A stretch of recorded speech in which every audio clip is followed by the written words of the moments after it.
Sumber daya alam adalah segala sesuatu yang muncul secara alami yang dapat dimanfaatkan oleh manusia untuk mencukupi segala kebutuhan hidupnya.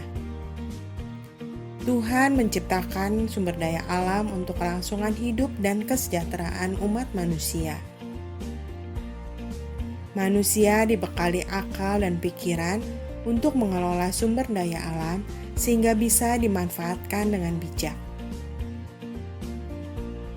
Berdasarkan ketersediaannya, sumber daya alam terbagi dalam sumber daya alam kekal, sumber daya alam yang dapat diperbarui, dan sumber daya alam yang tidak dapat diperbarui.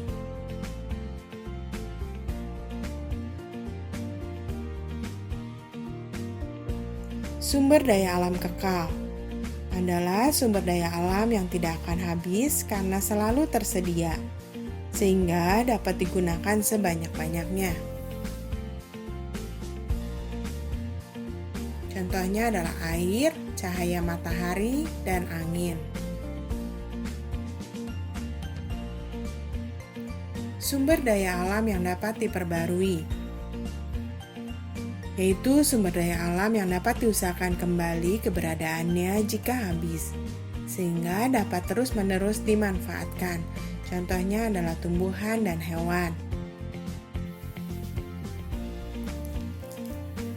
Tumbuhan termasuk sumber daya alam yang dapat diperbarui.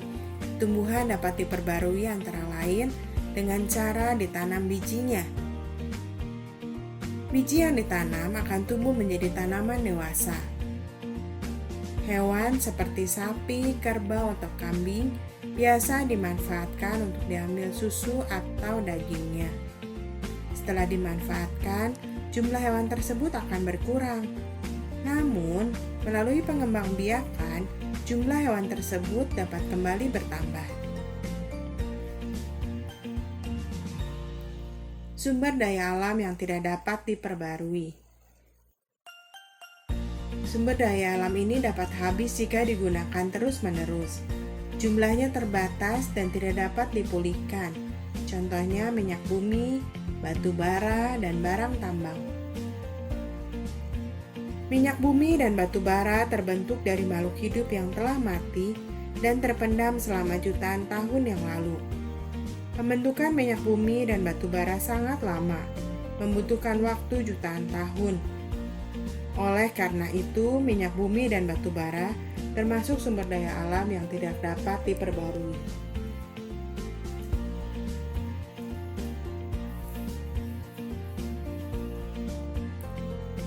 Sumber daya alam dimanfaatkan untuk memenuhi kebutuhan hidup manusia melalui kegiatan ekonomi.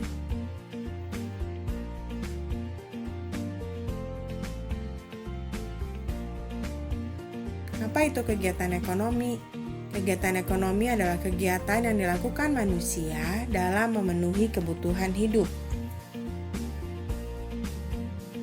Kegiatan ekonomi dibagi menjadi 3 bagian. Produksi, yaitu kegiatan menambah nilai guna suatu benda atau menghasilkan barang dan jasa untuk memenuhi kebutuhan manusia.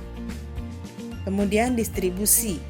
Distribusi adalah kegiatan penyaluran barang hasil produksi dari tempat penghasil barang melalui agen dan pedagang agar sampai ke konsumen.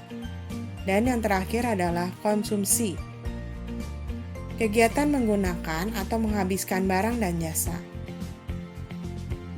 Contoh kegiatan produksi adalah kegiatan petani bercocok tanam. Kegiatan distribusinya adalah pada saat sayur mayur dibawa ke kota dan dijual di pasar. Kegiatan konsumsinya adalah pada saat sayur mayur itu dimasak dan dimakan. Kegiatan produksi yang lain contohnya adalah nelayan menangkap ikan. Kegiatan distribusinya adalah pada saat pelelangan ikan, lalu ikan diangkut ke kota dan dijual di pasar ikan. Kegiatan konsumsinya adalah pada saat ikan dibeli, dimasak, dan dimakan.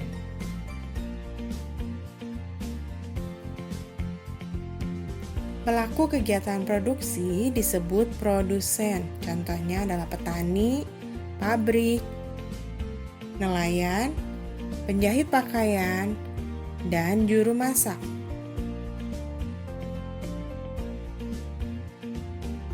Pelaku kegiatan distribusi disebut distributor. Contohnya adalah pelelang ikan,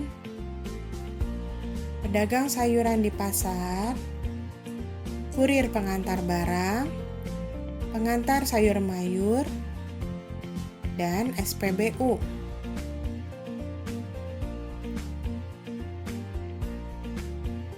Pelaku kegiatan konsumsi disebut konsumen.